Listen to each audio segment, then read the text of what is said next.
আসসালামু আলাইকুম রহমতুল্লাহি ওয়া বারাকাতুহু। ঈদ মুবারক, ঈদ মুবারক, ঈদ মুবারক। আপনারা কেমন আছেন? আশা করি আপনাদের দয়ায় আমি অনেক ভালো আছি। তো আসলে ঈদে আমাদের এমন একটা আল্লাহ পাক আমাদেরকে এমন একটা মাস দিয়েছে, মাহে রমজান মাস। রমজান শেষ হয়ে ঈদের দিন চলে আসলো। আসলে আমরা অনেক কিছু ভুলে যাই। একটা কথা মনে রাখবেন যে ঈদ সবার জন্য, আপনি ধনী গরিব কোনো ভেদাভেদ নাই, সবার জন্য ঈদ। আর মাহে রমজান মাস বছরে একবার আসে, আবার হুট করে চলে যায়। যে আপনারা ফজিলতের মাসে আপনারা অনেক লাভবান অনেক ভোগ করতে পারেন, অনেকে পারেন না। কেন পারেন না জানেন? অনেকে কিন্তু হজ জাকাত, আপনি যদি বাংলাদেশে জাকাত দেন, আপনি কিন্তু হজ করা লাগে না, তাই না? কিন্তু আপনার 2 টাকা বেতনে চাকরি করবেন, 2 টাকা বেতনে চাকরি করে আপনি যদি একটা গরিব মানুষকে একটা শার্ট অথবা একটা পাঞ্জাবি, একজোড়া হয়তো জুতা, আপনার যত সামর্থ্য আছে আপনি দিলে আপনার জাকাত কবুল হয়ে যায়। কারণ কি জানেন? আপনার একটা কথা মনে রাখবেন, যেমন যে লোকটা আমাকে যে পাঞ্জাবিটা দিয়েছে, পাঞ্জাবি পরে নামাজ পড়ছি, উনি কিন্তু একজন গাড়ির ড্রাইভার, উনি চাকরি করে।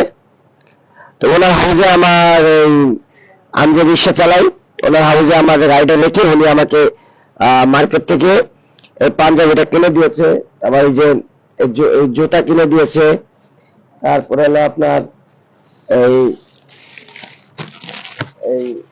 এই পায়জামাটা কিনে দিয়েছে। ঠিক আছে?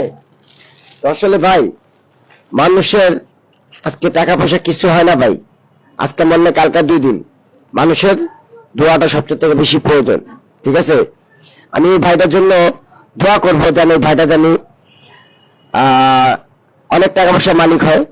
সে যদি চাকরি করে, তার মন মাসিক আল্লাহ পাক যেন অনেক বড় করে, জানে সে মানুষকে দিতে পারে, গরিব অসহায় বা পাশে যেন সে দাঁড়াতে পারে। আপনারা সবাই তার জন্য দোয়া করবেন। আর যারা এই রমজান মাসে জাকাত দেননি, আগামী বছর যদি আপনি বেঁচে থাকেন, আপনি দিতে পারবেন, এমনকি দিবেন। কারণ কি ভাই, আজকে এই টাকা পয়সা দ্বন্দ্ব কি করবেন আপনারা? টাকা পয়সা যদি আজকে আপনি মারা যাবেন, টাকা পয়সা বাড়ি গাড়ি কিছু যাবে না ভাই, আপনার ইমান আমলটা যাবে। ঠিক আছে? তো একটা মানুষকে যদি আপনি একটু আনি দেন, সে মানুষটা অনেক খুশি হয়, সন্তুষ্ট হয়। ঠিক আছে?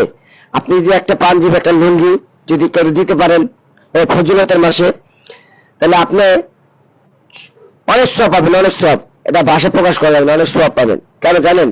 এই রমজান মাস আমাদের জন্য বারবার আসে না, বছরে একবার আসে। হয়তো আমি বছরে একবার আসে, আবার চলেও যায়। ঠিক আছে? তো আপনারা সবাই তার জন্য দোয়া করবেন, সে জানি ভালো চাকরি করতে পারে। আর আল্লাহ পাক তারে জানি অনেক টাকা পয়সার মালিক দেখ, তার জানি আল্লাহ পাক বাড়ি গাড়ি জানি তারে দেখ, তো সে জানি মানুষকে দান করতে পারে। ভালো থাকবেন, সুস্থ থাকবেন, সে মাসটার জন্য আপনি দোয়া করবেন। ঈদ মোবারক, মোবারক ভাই ও বোনেরা, টিকটকবাসী, ঈদ মোবারক, ঈদ মোবারক। ভালো থাকবেন, সুস্থ থাকবেন। ঈদ মোবারক, ঈদ মোবারক।